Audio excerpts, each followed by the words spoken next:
ನಮಸ್ಕಾರ ಸ್ನೇಹಿತರೆ, ಮತ್ತೊಮ್ಮೆ ನನ್ನ ಚಾನಲ್ಗೆ ಪ್ರೀತಿಯ ಸ್ವಾಗತ. Welcome back to my channel. Kannada ವ್ಯಾಕರಣ ಸಂಸ್ಕೃತ ಸಂಧಿಗಳಲ್ಲಿ ಜಸ್ತ್ವ ಸಂಧಿಯ ಬಗ್ಗೆ ಈ ಒಂದು ವಿಡಿಯೋ ಮುಖಾಂತರ ತಿಳಿಸ್ಕೊಡ್ತಾ ಇದ್ದೀನಿ.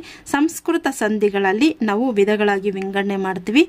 ಆ ಸಂಸ್ಕೃತ ಸಂಧಿಗಳಲ್ಲಿ ನಾವು ಜಸ್ತ್ವ ಸಂಧಿಯನ್ನು ನೋಡ್ತಾ ಇದ್ದೀವಿ ಈ ಒಂದು ವಿಡಿಯೋ ಮುಖಾಂತರ. ನೋಡಿ, ಪೂರ್ವ ಪದ, ಉತ್ತರ ಪದ, ಸಂಧಿ ಪದ. ಮೊದಲು ಬರೋದು ಪೂರ್ವ ಪದ, ನಂತರ ಬರೋದು ಉತ್ತರ ಪದ, ಇದು ಸಂಧಿ ಪದ.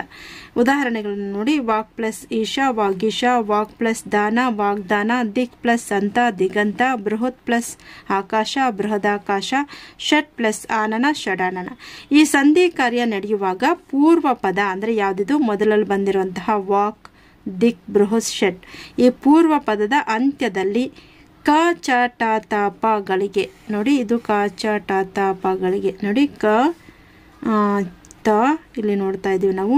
ಟ ಈ ರೀತಿಯ ಕ ಚ ಟ ತ ಪಗಳಿಗೆ ಪೂರ್ವದ ಕಡೆಯ ಅಕ್ಷರಗಳಿಗೆ ಗಾಜ ಡಾದ ಬಗಳು ಆದೇಶವಾಗಿ ಬರೋದನ್ನು ನಾವು ಜಸ್ತ್ವ ಸಂಧಿ ಅಂತ ಕರಿತೀವಿ. ಗಾಜ ಡಾದ ಬಗಳು ಎಲ್ಲಿ ಆದೇಶವಾಗಿ ಬಂದಿದ್ದಾವೆ ಇಲ್ಲಿ ನೋಡಿ. ಇಲ್ಲಿ ಗಾಗೆ ಕ, ಗಾಗೆ ಕ, ಗಾಗೆ ಕ, ದಾಗೆ ತ, ನಾಗೆ ಡಾಗೆ ಟ, ಡಾಗೆ ಟ.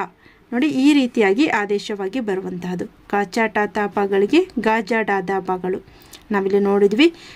ಗಾಗೆ ಕ ಅಕ್ಷರ ಆದೇಶ ಆಗಿದೆ, ಗಾಗೆ ಕ ಅಕ್ಷರ ಆದೇಶ ಆಗಿದೆ, ಗಾಗೆ ಕ ಅಕ್ಷರ ಆದೇಶ ಆಗಿದೆ, ದಾಗೆ ತ ಅಕ್ಷರ ಆದೇಶ ಆಗಿದೆ, ಡಾಗೆ ಟ ಅಕ್ಷರ ಆದೇಶ ಆಗಿದೆ.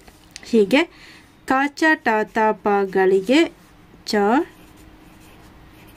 ಟ ತ ಪ, ಕಾಚ ಟ ತ ಪ ವ್ಯಂಜನಗಳಿಗೆ ಗ ಜ ಡ ದ ಬ, ಗ ಜ ಡ ದ ಬ ಅಕ್ಷರಗಳು ಆದೇಶವಾಗಿ ಬರೋದನ್ನ ನಾವು ಜಸ್ತ್ವ ಸಂಧಿ ಅಂತ ಕರಿತೀವಿ.